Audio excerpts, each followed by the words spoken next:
trader, dans cette position de me dire qu'est-ce que je fais. Alors bien sûr, tous les jours, je m'amuse. J'achète, je vends. Les niveaux que je vous propose le matin, ils marchent bien. Je ne peux pas vous donner exactement les niveaux que je joue. Les clients, ils me font la gueule après. Mais bon, je suis quand même assez précis. Hein. Et alors après, qu'est-ce qu'on fait dans des perspectives un petit peu plus longues? Une semaine, 15 jours, 3 semaines, 1 mois, 2 mois. Et je vous dis, du poudre synthétique.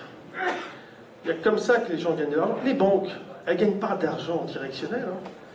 Bon, le fait de faire un poudre synthétique, c'est créer quand même une position où vous allez gagner en directionnel. Mais les banques, elles, leur boulot, c'est de jouer avec votre pognon. Alors là, oui, ils font du directionnel.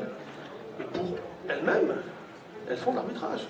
Alors elles achètent un produit sous une forme, elles le vendent sous une autre, etc. Elles vendent des options à des gérants ou à des gens qui vont s'en servir pour faire quelque chose avec. Comme moi, je vais acheter cette option pour vendre du futur. Maintenant, si la volatilité était très élevée, je vendrais l'option puis je ferai autre chose. Oui, attention, hein, on n'est pas systématiquement acheteur. Et puis, on essaie de trouver, si vous voulez, la meilleure approche possible par rapport à qu'est-ce que nous renseigne le marché. Qu'est-ce qui nous renseigne? Ben, il nous renseigne qu'il y a une divergence, en effet, extrêmement forte, marquée entre la santé des sociétés avec la santé de la société. Voilà. Ça, tout le monde le constate. Aujourd'hui, à la différence de 2007-2008, tout le monde est parfaitement conscient, plus ou moins, hein, des risques qui existent encore, des problèmes qu'il y a à traiter.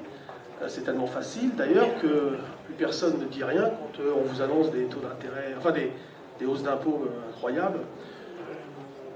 Ça passe parce que c'est la crise. Puis à côté, ils disent ça va mieux, vous inquiétez pas, il faut que ça reparte. Mais ça repart pas. D'ailleurs, aux États-Unis, pourquoi aussi ils n'ont pas arrêté le rachat? Parce que ça repart pas vraiment, c'est pas vrai. Il y a des chômeurs, il y en a en veux-tu en voilà. Vous savez bien, tout le monde le sait, les chiffres sont masqués.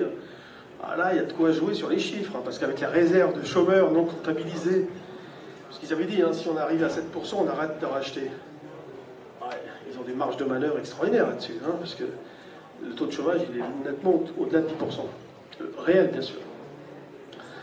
Donc ils ont tenté. De quoi faire? C'est quoi? On rachète des actifs pourris aux banques, on leur donne des liquidités. Alors, du coup, les banques deviennent riches parce qu'au lieu d'avoir des actifs qui valent que dalle, elles se retrouvent avec le montant en cash et elles achètent des actifs financiers. Voilà, achètent des actifs financiers.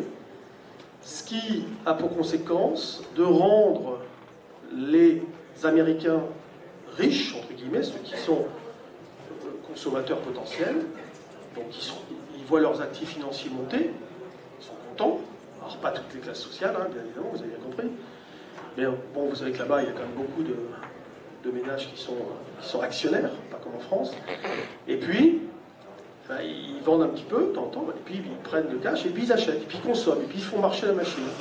Manque de bol, ça suffit pas. Ça suffit pas, c'est pour ça qu'ils continuent.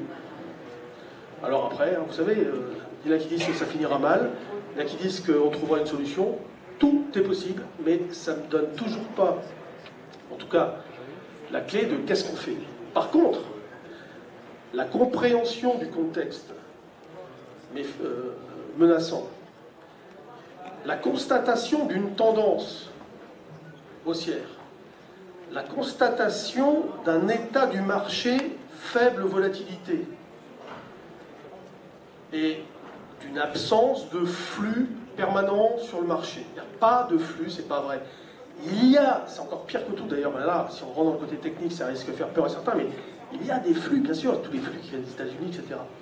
Mais ce sont des flux qui vont sur, alors, entre guillemets, vous connaissez des trackers, des ETF et compagnie, sur des produits un peu comme ça, avec, et là, ça peut finir mal, mais dire que ça peut finir mal, c'est trop facile, parce qu'un jour ou l'autre, on dira, ah oui, j'avais dit que ça allait mal finir. Non, mais c'est pas le but, hein. Mais on connaît la menace de ces produits, c'est-à-dire qu'ils ont des collatéraux qui sont d'abord pas toujours solides, qui sont systémiques. Et donc on a envie de dire, bon, ça finira mal. Ben, oui, ça risque de finir mal. Ce ne sont pas de l'argent qui va dans l'économie, c'est ça le problème. Ça ne va pas dans l'économie. Ça va dans les circuits purement financiers. Ça. Ils n'achètent pas en direct des titres, ils n'injectent pas dans l'économie. Les banques prêtent de l'argent à ceux qui n'en ont pas besoin, mais ils ne prêtent pas de l'argent à ceux qui en ont besoin et ceux qui en manquent, parce que, évidemment, c'est trop risqué. Donc le problème, il est là aujourd'hui, c'est qu'il y a une vulnérabilité de l'ensemble du système qui est évidente. Donc, qu'est-ce qu'on fait? Posez-vous cette question, qu'est-ce qu'il faut faire? Pour ne pas perdre cette la figure, maintenant que ça a bien monté, alors évidemment, moi, je pense que vous m'avez entendu ici même, il y a 2 ans, au lieu de vendre, posez-vous la question d'acheter, etc. On était à 2800 à des brouettes, c'était les rares à dire, il faut acheter, etc. Là, c'est pareil, à 3005, là, ici. J'ai dit, moi je fais le plein, je n'ai pas le timing, mais je commence à faire le plein. Pas eu le temps, je vous le dis, je n'ai pas eu le temps de faire le plein. Vous vous rendez compte? J'ai acheté pas mal, hein. Ici, j'ai vachement acheté dans le fond, j'ai acheté dans mes fonds, à moi, dans mon argent, avec mon argent. Mais j'ai pas eu le temps, c'est reparti comme une bombe. C'est spécial quand même ça, c'est très particulier. Bon, ils étaient tous là à ce moment-là, à se gratter la tête. C'est drôle parce que moi je les entends sur BFM parce que j'y suis tout le temps. Et là, on n'entendait plus personne qui disait que ça allait monter. Ils étaient tous, oui, on prend nos bénéfices, etc. C'est pareil là. Ils sont tous contents. Ils disent oui, nous, on allège. Ah, mais alors vous croyez que ça va monter, mais vous vendez quoi. Et parce qu'ils n'ont pas de flux entrant, alors ils allègent. Le problème, c'est que si ça continue de monter, comme il doit être acheteur, le gérant, ben, il va se remettre à acheter parce qu'il est obligé, pas parce qu'il a envie, parce qu'il est obligé. Donc là, c'est pareil. Quand vous allez comprendre comme ça tous les différents métiers, vous allez comprendre l'obligation de tous ces métiers, l'obligation de faire, pas parce qu'ils pensent que ça va monter ou pas parce qu'ils pensent que ça va baisser, parce qu'ils sont contraints d'aller dans ce sens pour faire soit de la gestion de delta, soit de la gestion de protection contre le delta, ou de flux financiers qu'ils ont en face d'eux, à savoir, bah, les gens récupèrent le pognon, bah, il faut vendre. Et aujourd'hui, il n'y a pas de flux entrant. Franchement, il n'y a pas vraiment de gros flux entrant. Donc techniquement, on est toujours en situation haussière. Je vous propose 4085 comme premier niveau d'alerte. Après, ben, on verra où ça ira. C'est déjà assez compliqué de trouver le niveau de retournement. Et je n'ai pas du tout envie de vous donner des objectifs auxquels je ne crois pas. Parce que je trouve qu'il n'y a pas matière à se fixer des... Parce que ça peut partir en cacahuète, comme ça peut... Donc, on ne se fixe pas d'objectif cette fois-ci. Bon, j'imagine toujours un retour dans la zone 3550, 3450. D'ailleurs, c'est pour ça que j'avais racheté ici. Pour tout vous dire, j'avais dit je voudrais racheter vers 3550, là. Et puis on a fait 70. C'est pour ça que j'ai pas eu le temps de tout racheter. J'avais commencé à 600. À partir de 610, j'avais commencé. Et bon, je m'étais dit, tiens, pourquoi pas 550, puis... Et c'est reparti comme une balle de ping-pong. Donc, c'est un peu un possible objectif de retour, si jamais on rebaisse, hein, c'est tout à fait possible. La menace étant plus forte que son exécution, comme on dit aux échecs, Nimzowitsch, vous avez à nouveau la menace d'une réduction des rachats de la Fed. Qui sait, ça se trouve, ça fera plus peur que s'il avait commencé la semaine dernière. C'est tout à fait possible. Donc voilà, moi je vous apporte plutôt une solution pour intervenir que des idées très claires au niveau on va aller à 4005, je sais pas, je m'en fous. Ou on va aller à 3005, je sais pas, ça m'intéresse pas. Moi ce que je fais, c'est je me mets en position pour essayer de gagner de l'argent et surtout, je vous dis pas, moi, comme ce que j'ai acheté là, j'ai toujours pas vendu. Hein, mais ces actifs, je suis prêt à les protéger en tout cas. Hein, et ce que je veux, c'est pas perdre et peut-être gagner gros si jamais le marché glisse un peu. Parce que, je sais pas, moi, si vous avez le courage, vous, d'acheter à 4002, ben, je sais pas si c'est de la folie, de l'inconscience ou de l'hyper-optimisme, mais moi, ça me dit rien. Ça me dit rien. Mais parce que moi, je l'ai fait ici.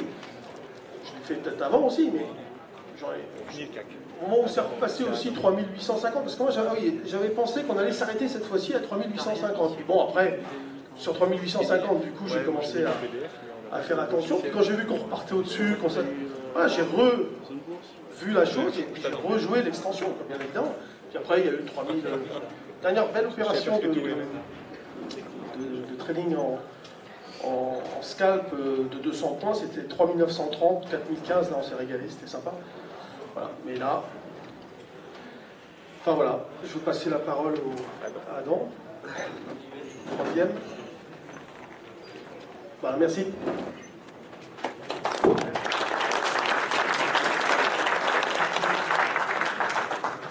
Bonjour à tous, ça va? Donc je me présente, Jérôme, appelé Adam Provédium. Donc élève de Tami Cabage. Donc je représente Tami Cabage aujourd'hui.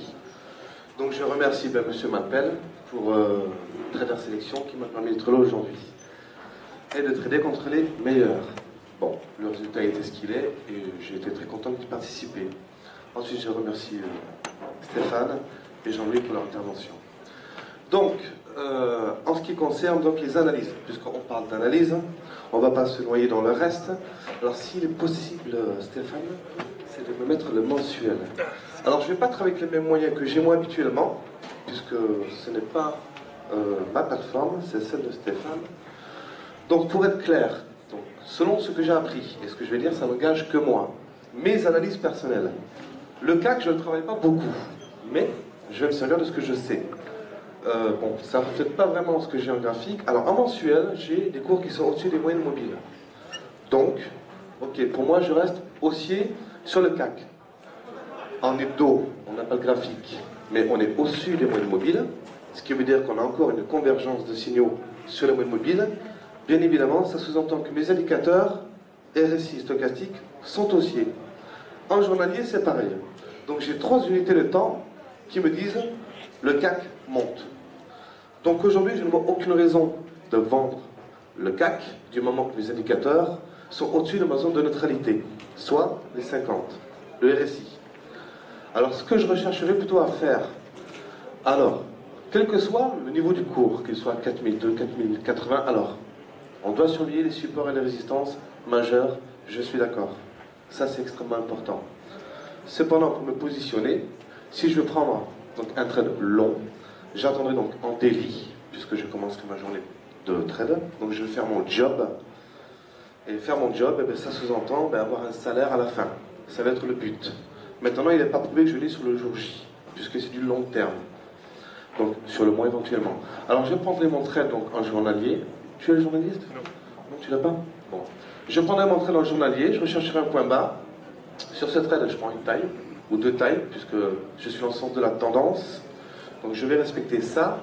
Et ensuite, je prends 70% de ma position et je vais encaisser. Ça, c'est fait.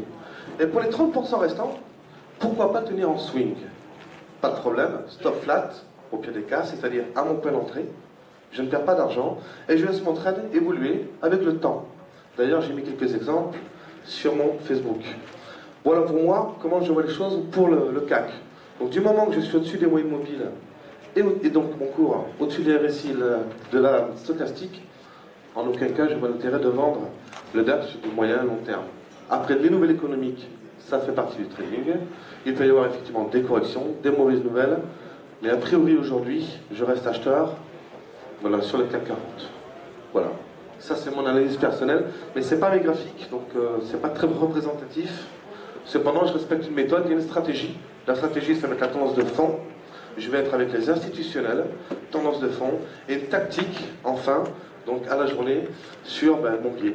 Est-ce que j'ai un pied haussier, un pied baissier? J'évite de trader les ranges, donc, et puis voilà. Donc je reste haussier pour l'instant sur le CAC. Voilà, à plus tard.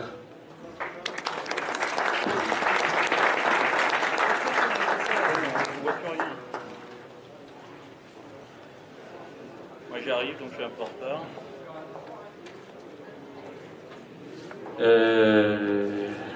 J'arrive, donc je suis un peu. Pardonnez-moi un petit peu. C'est bien. Mais comment. D'accord. Ok. Tu veux pas parler du dos? Sans graphique. De l'or alors. Oui, de l'or si tu veux. Donc je vais évoquer en fait le marché de l'or. J'avais long temps, j'avais pris un petit peu de temps en mars dernier pour vous dire en fait que j'étais pas du tout d'accord avec la conférence qui avait eu lieu sur l'or avec Monsieur Colleux, Moustapha Belkayat et Madame Vapler, c'est ça? Dis-moi. Et André, oui, effectivement, donc animateur de débat. Non. Non, tu avais pris position aussi. Donc j'avais pas été du tout d'accord avec le sentiment très haussier de ces trois intervenants. André, je me rappelle plus trop ton sentiment, donc je vais pas t'inclure là-dedans. Je pourrais le redire. Si, je vais le dire. On l'a fait, donc on a fait là tout à l'heure, enfin c'était hier.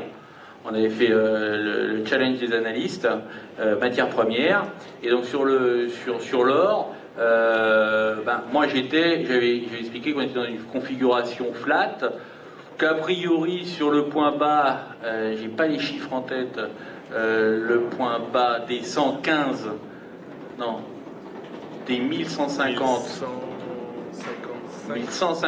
1150, on ne devait pas casser, parce que sinon ça laissait friter. Oui, c'était 1300. Voilà, l'objectif c'était 1300. On s'est descendu un peu plus bas, mais ça descendait beaucoup plus rapidement que ce que j'avais anticipé à l'époque. Donc tout ça, de toute façon, vous pouvez le revoir en revoyant les vidéos sur videobourse.fr ou en cliquant sur le site. Vous avez également tous ces éléments-là. Hein. Je vous rappelle, donc c'est reprouvable, etc. Je me souviens qu'à l'époque, ils étaient tous très haussiers. Alors je leur disais, mais attendez, on n'est pas en une configuration flat. Attendez qu'on pas besoin de se précipiter, d'acheter immédiatement. Et j'ai eu un monsieur d'ailleurs dans les toilettes tout à l'heure, ce matin, ouais. Encore, pareil. Et qui oh là là, t'as raison. Et alors le monsieur m'a dit, heureusement que vous m'avez dit de liquider, parce que j'ai dit, il fallait surtout pas rester en position de vous n'êtes jamais, ne vous sentez jamais coupable de ne pas être dans le marché. Rien ne vous oblige à y être. La seule obligation, c'est de votre portefeuille à la fin de l'année. Et donc de faire du positif. Donc attendez de voir le mouvement se déclarer.